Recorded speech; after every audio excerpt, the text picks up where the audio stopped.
Ayun, may nagpa-install na naman. TV Plus. Dito yung TV Plus niya nakalagay.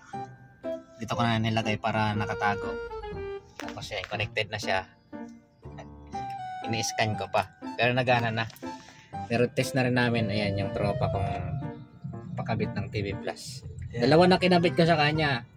Reverse camera na may sensor. Tapos ito, TV Plus. Yan, ito yung head unit ng Innova. Stock head unit yan Yan ang stock head unit yan.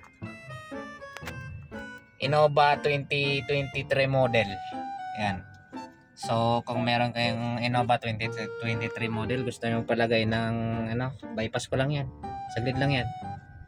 Pero dapat willing kayong magpa-bypass. Walang iyakan sa warranty Pagawa na kayo. Ayan, para mailibangan sa traffic. Oh, ayan. So, scanning yung channel ng ngayon. Yan. Scanning yung channel ng TV Plus natin.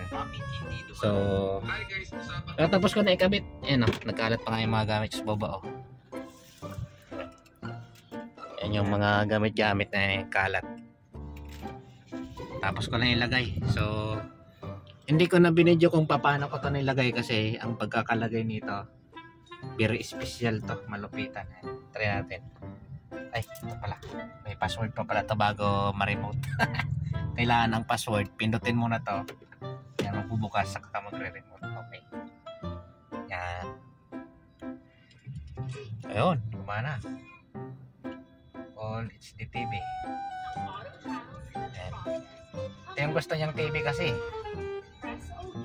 Pang manonood ng basketball daw. Ayan, gumana na yung TV Plus natin. Kala ko nga kasi yung TV Plus luma na.